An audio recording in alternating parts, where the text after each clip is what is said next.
finally got to do something Halloween related and have a horror movie night with some people. That was a lot of fun.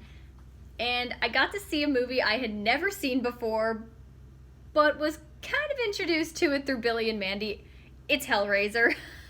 Finally saw that, and I will say, I was mostly in it for the designs of Pinhead, who is credited as lead Cenobite, and the monsters, and the effects, because I like that 80s fantasy horror look. I think they're so creative.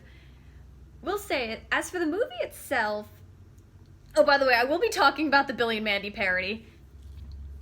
The movie itself, I actually thought was pretty slow moving. The first maybe half of it, while it does a good job setting up atmosphere and you can follow the story, the pacing I found pretty slow with the stepmother Julia trying to bring her lover back from the dead, and she has to, since he gets more alive the more blood he gets, so she has to kill more and more people in order to bring him back, while she's married to another guy and has a stepdaughter, and her descent into that.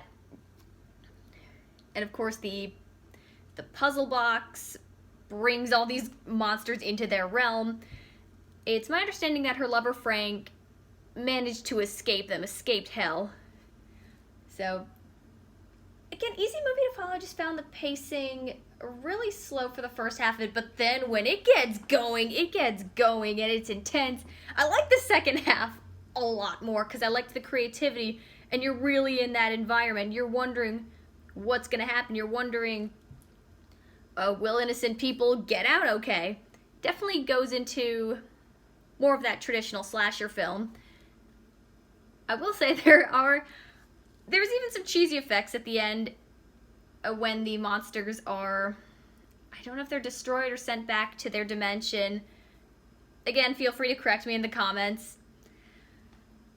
But yeah, the effects are cheesy, but for me that's part of the charm. I enjoy that.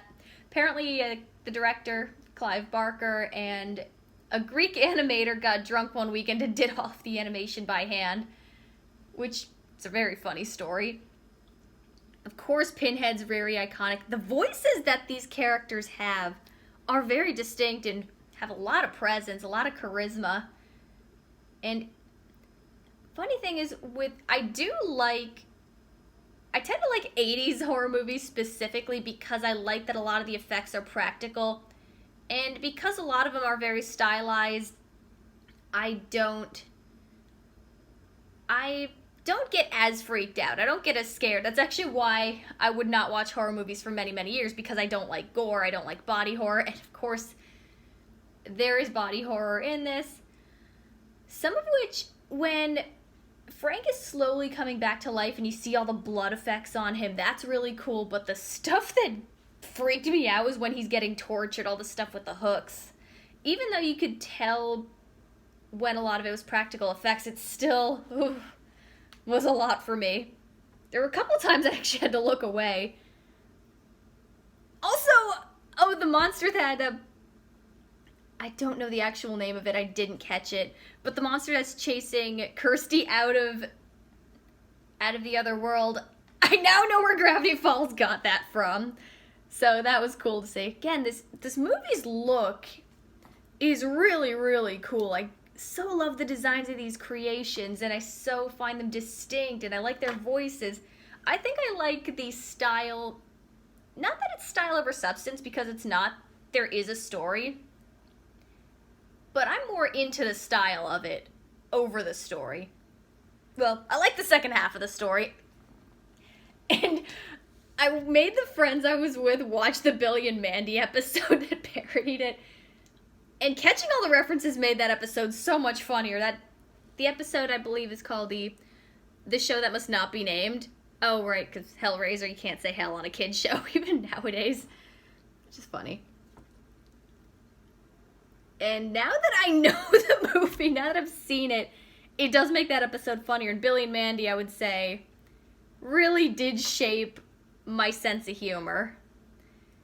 Probably more so than any other cartoon. I mean, Kids Next Door as a kid was the one I really obsessed with, but Billy and Mandy was my second favorite. And even then, a lot of the humor that I like, that I gravitate to, I can trace back to that. So, Billy and Mandy shape my sense of humor. Hellraiser is a terrifying but also very intriguing flick. Perfect for the Halloween season. I'm glad I finally saw it. I'm probably gonna have nightmares.